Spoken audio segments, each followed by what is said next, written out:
Hey guys, how's it going? Welcome to the Shrewsbury Biscuit podcast. I'm Alex Whiteley, and today I'm speaking to Leanne from Little Stars Baby Bank, which is a great little charity. Was that right? Yes. Is that right? I don't know. Thank you for having me, Alex. Oh, you're welcome. We spoke about this in November, and we were just having this really nice conversation about how, we have these amazing plans in November or beginning of November. You think, we can do all these things, and then the world just goes, I nearly swore then, but yeah, it kind of gets busy, doesn't it? It's called December. it's just a terrible thing, but a good thing as well, because it was nice to see Shrewsbury alive and kicking and doing some cool things. And today I keep pointing at my calendar because I just put everything on my calendar today, and it just looks ridiculous because February, I think Shrewsbury is going to do some amazing things as well, because we've got the Darwin Festival from the 6th of Sunday the 6th of February going forward, and I'm going to be at as many events as I can be, and it's just going to be nice to see that. So Leanne, where are you? Shrewsbury, Shropshire local? Are you?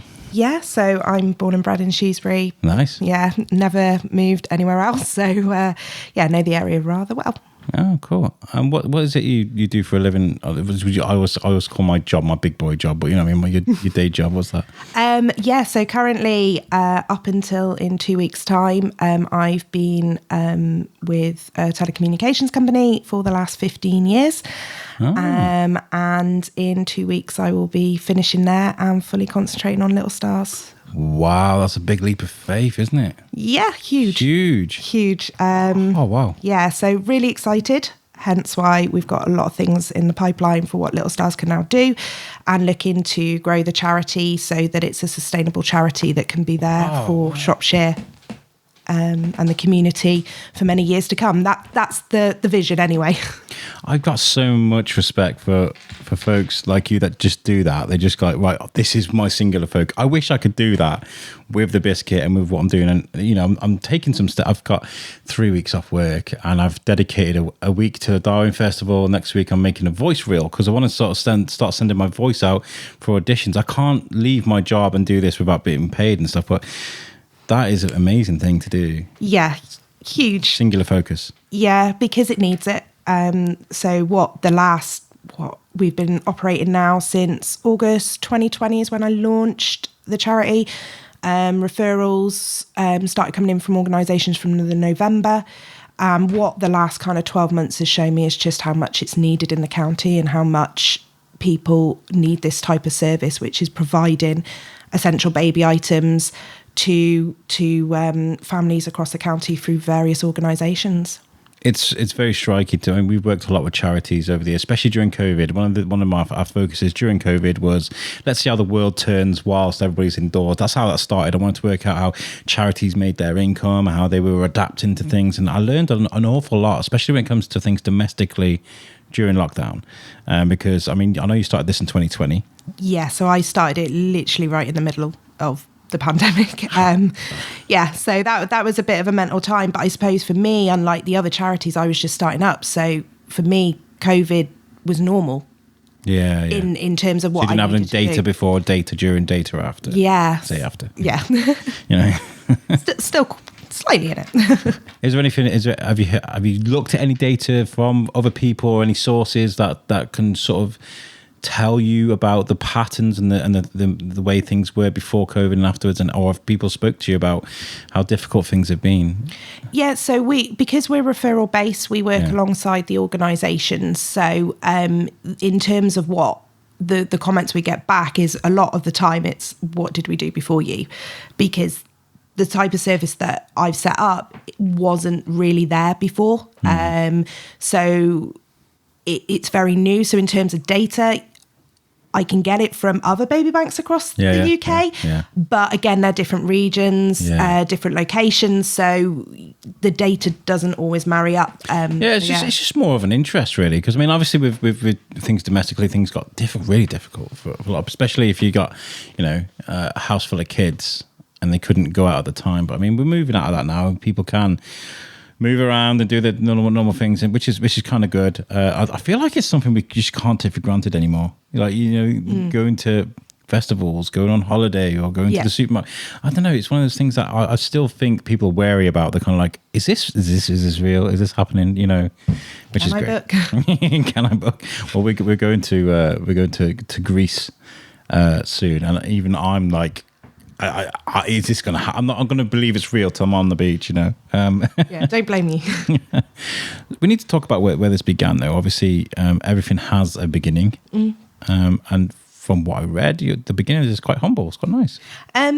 So I was just at the end of my maternity with my second son. Decided I definitely didn't want to have any more children. That was, you know, I've got a boy and a girl. Really happy and content with that. So I had all this quality baby items, and I wanted them to go to where they were needed most within our local area. And my husband actually said, well, there's food banks, so surely there's a thing called like baby banks. And he was right. There's lots all over the country, but there was nothing in Shropshire or even North Wales for that matter. We're literally like a black hole of no services. So me being me, couldn't really let the idea go. I'll build my own then. Yeah, basically. So I said, oh, do you think I could do it? And he went, yeah, okay. And it snowballed from there. And literally I have not looked back.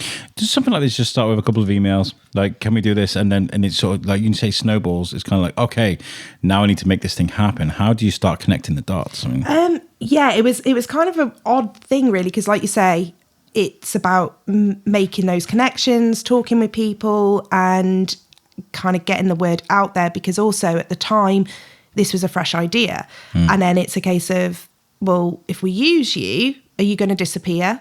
And it's that trust as well that takes a long time to build up, because, you know, organisations aren't going to go use me and then I disappear off the radar because then they've relied on a service that is no longer there. So, it was just a case of I wrote an email and Googled a lot of different departments, different organisations, primarily research going, would this be something that you would like? You know, is this something that's needed? Is it there? Because again, I had no data to go on because it hasn't been done before. And they came back going, this would be amazing, but I need a charity status. So then I had to kind of do all the processes, documents. It's a nightmare, by the way. It's terrible. I mean, I got as far as CIC, didn't do charity, but yeah, I know. I feel your pain. Yeah, it was huge. And I was reading all these words and I was just like, okay, I need to really understand this. So it's kind of going from a corporate side to the charity side of not knowing anything, not being in that kind of environment before. It was definitely a crash course. Does it take anything away from? Because obviously this is a thing that's been. Wow, this is a thing that started because of you got, you know, really nice intentions of helping people out, but when you get bogged down with all the business side of things, and I know how stressful it can be. Does one affect the other? Can you find it hard to sort of operate as the well-being, the kind person you want to be? Is it kind of like, oh my God, why did I even begin this, you know? In terms of that, I suppose because I'm used to having the processes and documents because of the current job that I'm in anyway. So in terms of that wasn't the part. It was keeping on top of 2 jobs and a family. Yes. That was the juggling. And especially when it came to people being really generous. Because the other thing as well is it's all well and good that I wanted to give my baby items away. Yeah, but you gotta find other. Absolutely. And I needed to make sure the community also wanted to do that, because if the community didn't, because I rely a lot on pre-loved donations, then that was going to be a struggle. So what I found is that actually people were hugely generous, and it was staying on top of being able to work around my job and the children and my husband's job to be able to kind of go, okay, I got time here, I can come and sort a donation, do you want to meet me? And that was probably the hardest, and that's what I'm looking forward to in March, where I can just go, yeah, I've got these 4 days and I can absolutely come and meet you and stuff like that. And I'm not having to worry about where, you know, my child not being in nursery or school or my husband being at work. So that is definitely going to be I always thought, do you know what? I'll never need a diary ever again because e-calendars are just amazing. You just put everything on your phone. If anything, it's more complicated because I've got Time Tree, an app called Time Tree. And so I have the two podcasts. I have You Suck and I have the biscuit, and I'll have a calendar for You Suck and a calendar for the biscuit, but then they sort of overlap on each other, so you see the red and the green dots. That's my color choice. But like timekeeping and making sure that you can be at a place, be here, be there, make sure you're at this interview, that interview. It's kind of difficult, and it's the same for you. So now you've got this sort of linear path where you can just be like, right. It's like breathing space. It's like, oh, okay, I have freedom. It's absolutely. And it is hard. And like you say, you can put it in your calendars as much as you want, but sometimes having it written down is a lot easier. I've got a diary, I've got Time Tree, got e-calendars, and I've got a calendar on my fridge as well. I've got everything. It's got to all line up, you know, because there's so much going on. What was the because obviously sort of 2020 was an interesting year as far as people are concerned, right? Because we saw the ugly side of people, we saw the good side of people, we saw the cautionary side of people. It was a very interesting time to watch society sort of bubble and boil and all that sort of stuff. Yeah. What kind of staging during the pandemic were you at when you launched this? Did you get a lot of support? Were people just, you know, flocking towards you to give you stuff? And yeah, because it was literally right at the end of everyone sorting their houses out because they've just been. So when you think, it was August 2020 that I reached out to the communities. Oh, okay. So that was right in the middle of the summer where we were allowed to do certain things. Yeah. And of course, everyone has just cleared out all of their, you know, sorted out their attics, sorted out their garages. So I was right at that point when people came. And the only thing that I had to do from my side of things was to make sure that they had their 72 hours, you know, time that they had to have for the donations. So that was kind of the only thing really that I had to worry about. And then space is a big, storage. Yeah. That was hard to sort that out. So how did you work that out then? Have you been donated some space by a company, or do you have to pay for it? So up until we got some funding from the National Lottery, because again, never done bid writing, so that was again a learning curve, and that was tough. I'm still not very good at that. It's only because the Shrewsbury bid know who I am, so they would give it. Well, when it comes to like lottery funds and things like that, the forms are just they're quite complicated. They're intense. They're intense, and you have to make sure that you've also got word limits and you've got word count, and then you're trying to get all your message in one, and then you need to make sure that so that was probably quite tough to do. But up until that point, me and my husband were actually funding it because that's how much I believed in it. So we got the office space, which I needed to have the registered charity because we're a CIO, and then we got a slight deal on some storage space as well at a reduced rate, and me and my husband were able to manage that, and we were, you know, because I believed in it that much and knew that in my heart how much it was needed for the county. And now I'm reaping kind of the rewards for that because we're at a point where I've got funding. And actually, a company in Shrewsbury, Aico, are... Aico, yeah, I'm their Charity of the Year this year, which is absolutely amazing. And we're looking to expand from 0 to 5 to 0 to teens, including school uniforms, and I've got that partnership with them. And I'm moving into their offices tomorrow because they're giving me a mezzanine floor within their offices. Lovely. That's really nice to hear. I was chatting to Aico a while ago. We never... I mean, there's probably people listening to the show going, yes, we totally understand. I make all these grand plans, these grand designs. I'm like, I messaged Aico and I was like, let's do some stuff, man. Let's meet up and talk. And it never happened, but they're a good company. I know they get involved with a lot of charities and events and stuff. So it's hi, huge. Aico. Yeah, I know, huge what they do for the community, and they have like a lot of schools going in and stuff like that to teach about fire safety as well, which is just awesome. So moving day tomorrow, very excited. I bet there's been a lot of logistics that needs to be sorted and stuff to make sure you got everything you need. But speaking of logistics, though, I mean, you can store these items that people have donated. how do you distribute them? Yeah, so that is where the organisations come in. So we're a referral basis, and that's just to ensure that the items are going to those that need them the most. Now, when I say organisations, we're working with Shropshire Domestic Abuse, health visitors, midwives, social workers, family workers, and we're about to work with the schools across the county as well to help with the school uniform side of things. Oh, brilliant. Yeah, so we're doing a lot with them, and more will come out with that because we're just in the planning stages of what will work best with the schools across the areas. It's very good that you kind of broadening your horizons and offering more to, I'd say, more like families rather than, I know somebody with a baby is a family, but like, you're offering more than just like the baby clothes and the cots, the cribs, things like that. School uniforms, they're just a brilliant thing. It's such a stress for mums, I know it is, to get that all in. Yeah, and I know from my daughter starting school in September, they're so expensive as well, even just to kit out one kid, let alone, 2, 3, 4, etc. So, and also what we found as well, because we were 0 to 5, we were having, obviously we were supporting the younger ages, but there were families that had children that fell in the older ages. Yeah. And we were able to help a few of those, but they didn't really ask us because they knew that we were on the 0 to 5.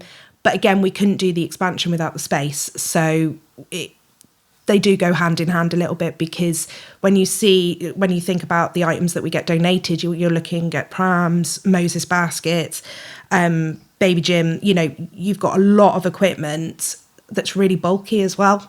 And so it's really difficult to store because it doesn't just stack nicely. No, I've been there. Baby walkers, jumperoos, all these kind of things. Yeah, the bulky things. Yeah. And how do you make sure that obviously you can just look at a thing and be like, yeah, that's clean, that's fine, that we can use that. Do you get donated a lot of things that you can't use? Yeah, so car seats, for instance, we can't touch. Of course, safety. Because of safety regulations and stuff, which is really tough because, of course, they're not an easy thing to recycle either, because, of course, you think everything that's being given to us, that's helping the environment at the same time. Yes, of course. In that respect, because it's then getting a further use. But, yeah, so car seats is definitely kind of we have to do those brand new.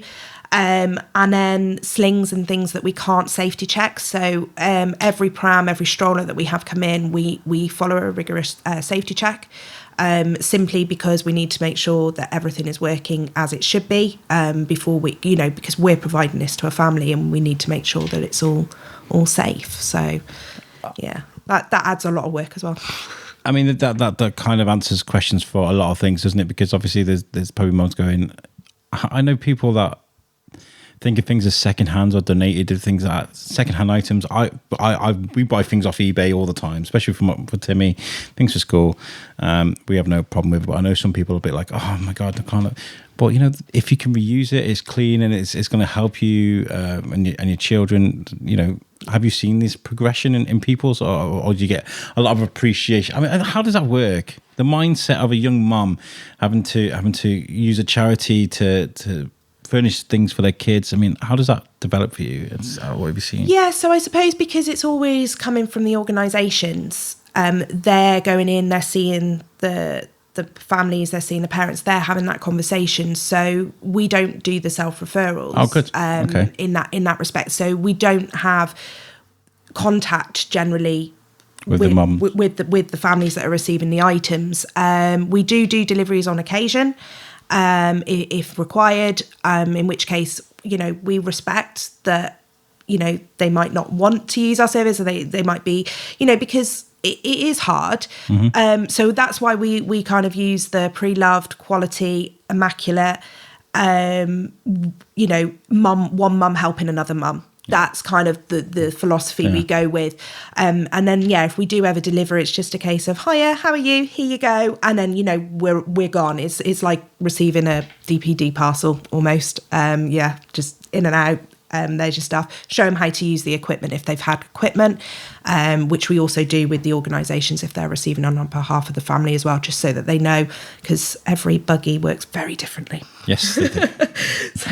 So, had a few moments where it's like, how'd you fold it down? I mean, the amount of times we've done that, it's like, how does that work?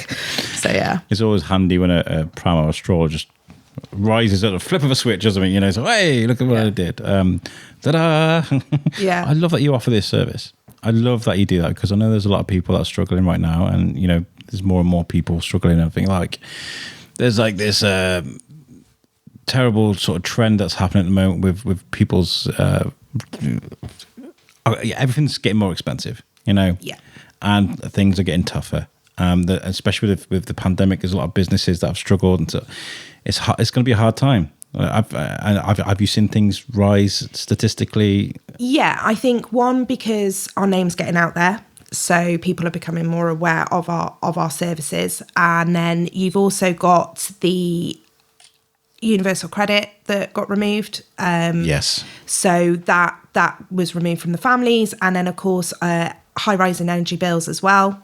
You know, because that's all over the news at the moment. Yes. National insurance, I believe that they're still going with is going up. Yes. So you know, it's a catalyst at the moment of everything hitting the families hard, and of course then also gas bills. You know, that they're huge increases on a lot of different areas that are going to hit families.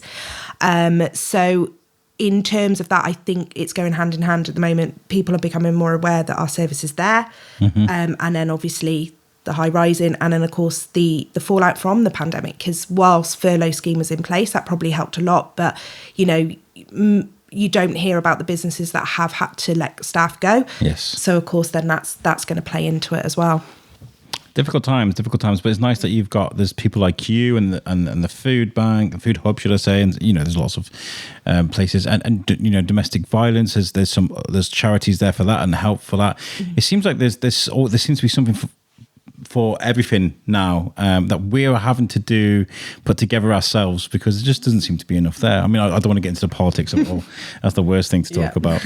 But I bet that gets thrust upon you on like things like social media when you're talking about these things. I bet there's some interesting conversations you see on Facebook, and you know, do you see any of that? No, I'm not on Facebook personally anyway. Okay. So I personally, it's a terrible place. I personally avoid social media. So I'm on it for Little Stars, and actually, no, a lot of it is, you know, we're sharing about different things that we're doing, and you know, it's all supportive. Good. I know. I wasn't being skeptical when I said that. No, it's just something that I observed. Absolutely, you do see it, and you see it all the time. But either that's because people aren't fully aware of us, and it takes, you know, unless they're searching in particular for Baby Bank Shropshire on Google, then you'll find us. But if you're not searching for it, and maybe we're just not hitting those skeptical people and negative people, I suppose. Good. So yeah, I like to see a lot of positivity. And what have been like the nicest things about this? The things that you think about that maybe you think, oh, we're doing this. This is happening. You know, are there a few moments that have happened since you started this? Yeah, I suppose it's speaking and all the connections that we're making with you know, I spoke about the health visitors and the midwives and people, and them coming to me and saying how much it meant to the families. You know, that's huge, because they're the ones that we're helping. And even, you know, we're really proud that we offer the hospital bag essential pack, because we don't want to forget about mum. So we also offer maternity wear if needed, nice. As long as we've got the stocks, because again, that's all dependent on pre-love donations. But and the hospital bag pack, which has got the essentials such as your maternity pads and your breast pads. And unfortunately, period poverty is a thing, and it doesn't go away, and you know, it's not nice after having a baby of what happens to a lady's body afterwards. So you know, it's about making sure that they're looked after, and you know, some women are being rushed into hospital you know, because they didn't know that they were going into birth, and there's lots of other scenarios as well, and it's, you know, it's just nice to know that they're being shown care and kindness, because they're not always shown that, some of these ladies. So it's just, you know, that's nice though. It's nice to be able to see that you're making a difference, because everything you just said is absolutely true. I see these things sort of firsthand, which I'll talk to you about afterwards. But what I was going to say was, what's been the biggest challenge for you? I mean, obviously, tomorrow you're moving into your new thing. You're getting to where you want to be, but from then, tomorrow, right at the beginning, what have been the biggest hurdles for you? The bid writing that we touched on before, that's probably, and how you're going to get the money in, and also I fine writing document, that doesn't faze me, but I don't know anything about the charity sector. So getting the knowledge about the charity sector, which there are some great networking groups out there which have been fantastic and such a good support for us as well. And also kind of knowing, because it's a very different regulation, it's a very different side of the coin in terms of what you need to do. So strict. And very strict, absolutely, yes. So it's making sure, that's been the thing, making sure that you get everything right and that you're doing everything correctly and within all of the rules and guidelines, and making sure that you're not, So that's been the hardest thing before and the money coming in, as I say. Yeah.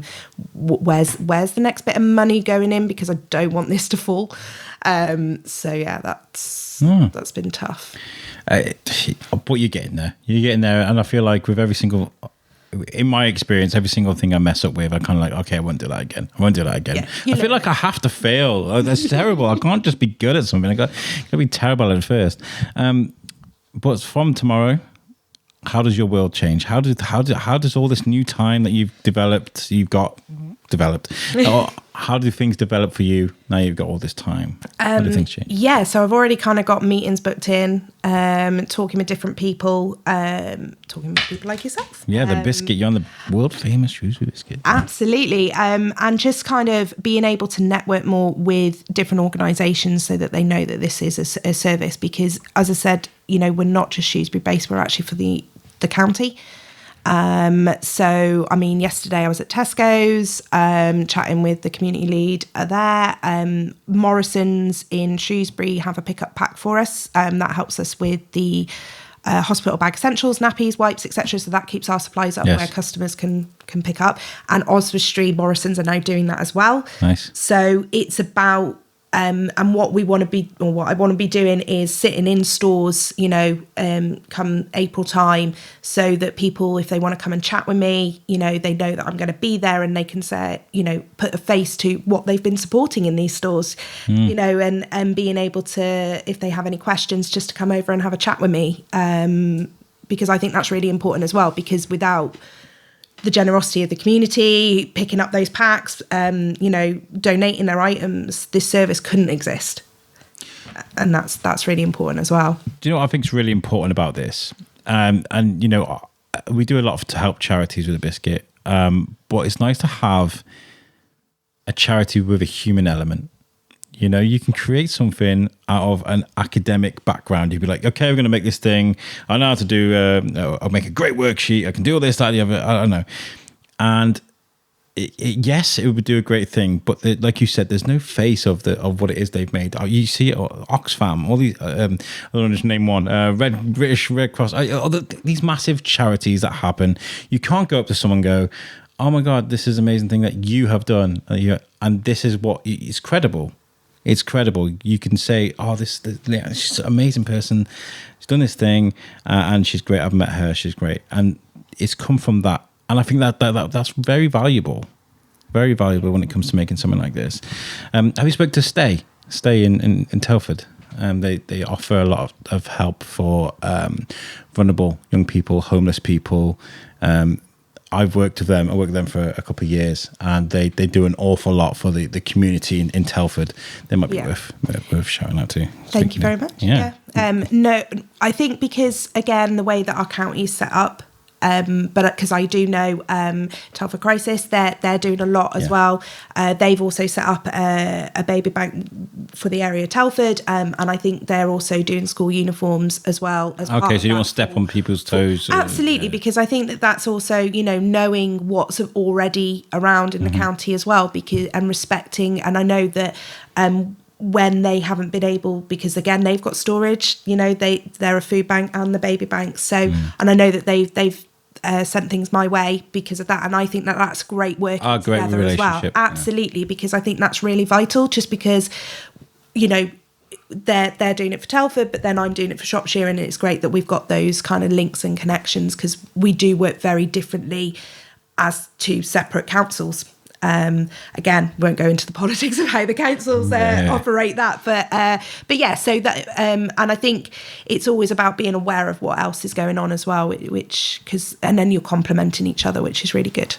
Yeah. And you don't want to waste your resources as well. If there's already an abundance of help in one place, it's very good that you have these communications and working with these networks. And what networking events have you learned about sort of locally? I mean, like I get invited to certain things sometimes, and I'll go and I'll meet somebody. I'll meet somebody that'll help me. I met Chris Goff, who does my accounting at a BNI networking thing. Or there's this place, there's that place. Is there sort of your favourite places to go that you can probably shout out? Yeah, so it's the Shropshire Charity Networking Group. Oh, cool. So they're all over LinkedIn as well, and it's just a load of charities kind of coming together, which has really helped because actually found the accountant through them that we're using. So that's Claire at TCA, which is amazing because they actually deal in charity accounts, because you have to present your accounts very differently as well to normal business accounts. So it's about having that knowledge. And then, of course, Vicky, who, huge shout out to her actually, because she's helping me on a consultant basis to help me with all the charity background, because she has got the knowledge, because that's why it's her consultancy. So again, it was about those really important links. And then there's other people as well, where they've gone and got their leaflets from for theirs, or about that. So that's really good. And then another one is community resource as well, in terms of, I went to one of their meetings at the beginning of the year, I think it was. They do social prescribing. So they had a lot of people in from different areas of the county, and they were talking about winter fuel poverty and things like that. And then I was like, okay, would you help a family? And actually I was able to provide their leaflet to one of the health visitors to help a family.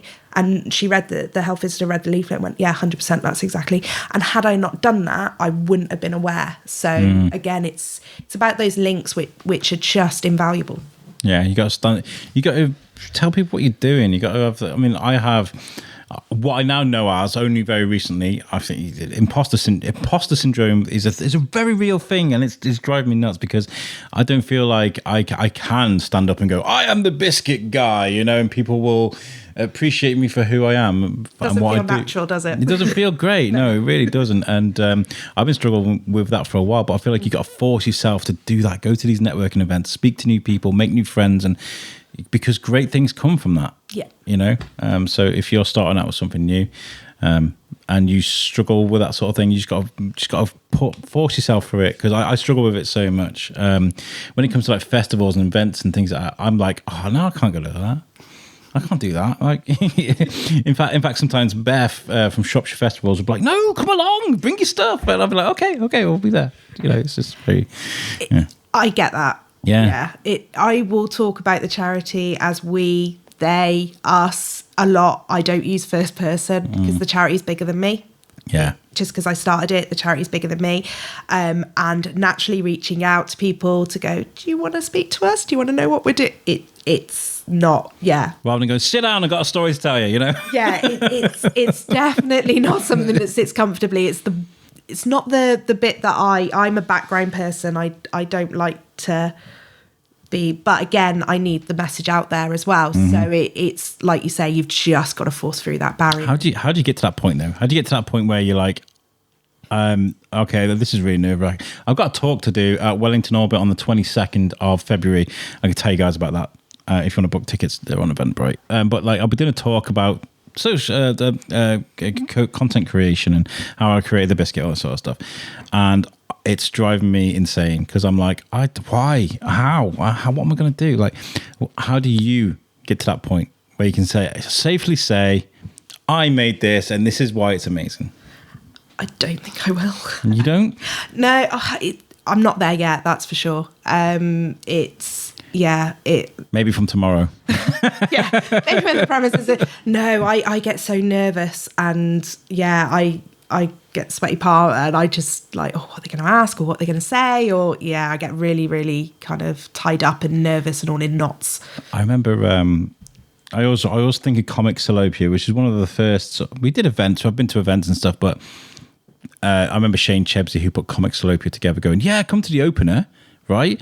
And you can get interviews with people while they're drinking the champagne and stuff. And I was like, that sounds terrifying. And, you know, there were people there. There was Chip Kidd there. He's one of the greatest graphic designers on the planet. Designed the Jurassic Park logo, the DC pins that you see and stuff. You know, he's one of the...